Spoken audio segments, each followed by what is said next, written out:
There were sand dunes in the distance, and rugged monochrome cliffs strung out along the coast, and druid circles, and hardly any trees, and bleakness. Although it was bleak, I saw beauty in its bleakness. There was a nice beach, and I had a little sailboat called Argo that I used to drift about in for hours in grand seclusion when it was not tethered to a small rock in a horseshoe-shaped cove called Triada Bay.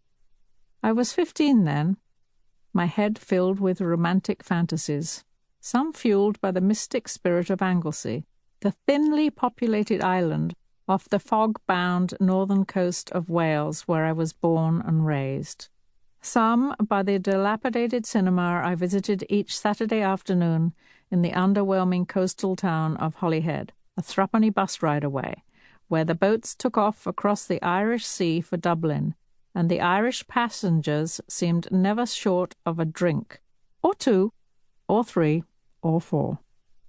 For my first 18 years, the Triada Bay Hotel, run by my family, was my only home, a plain building with whitewashed walls and a sturdy grey slate roof, long and low, with the understated air of an elongated bungalow.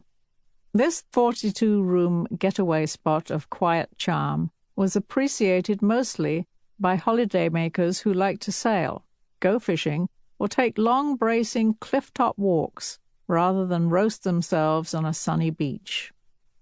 It was not over-endowed with entertainment facilities either. No television, no room service. In most cases, not even a luxury of an ensuite bathroom with toilet, although generously sized white chamber pots were provided beneath each guest bed, and some rooms, the deluxe versions, contained a wash basin. A lineup of 3 or 4 standard bathrooms provided everyone else's washing facilities.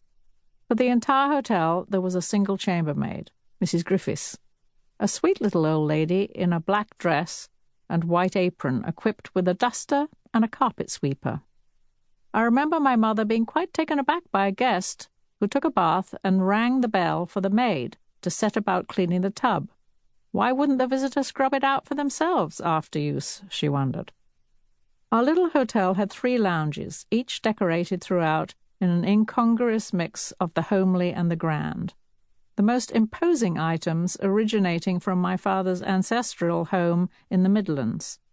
At an early age I discovered that the Coddingtons of Bennetston Hall, the family seat in Derbyshire, had an impressive history that included at least 2 wealthy members of Parliament, my grandfather and my great-grandfather, and stretched back sufficiently into the past to come complete with an ancient family crest, a dragon with flames shooting out its mouth, and a family motto, nil desperandum, never despair. So, although some communal rooms remained modest and simple, the dining room was furnished with huge inherited antique wooden sideboards, decorated with carved pheasants, ducks, and grapes, and the blue room contained a satinwood writing desk hand-painted with cherubs. A large library holding hundreds of beautiful leather-bound books housed many display drawers of seashells and various species of butterfly and beetle. There was a grand piano in the music room, from my mother's side of the family, and paintings in gilded frames, dark family portraits hanging everywhere else. Guests would rise with the sun and retire to bed at nightfall. If they needed to use the telephone, there was a public booth in the bar. There was a single lunchtime sitting at 1 o'clock and another at 7 p.m. for dinner, with only 2 waiters to serve on each occasion. Tea was upon request. Breakfast was served between 9 and 9:30 in the dining room, and certainly never in the bedroom. There was also a games room with a ping-pong table where I practiced and practiced. I was good, very good. I would beat all the guests, which didn't go down too well with my parents.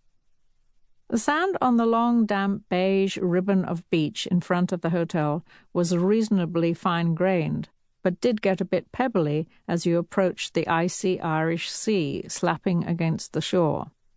You could, however, paddle out for a fair distance before it became freezingly knee-deep.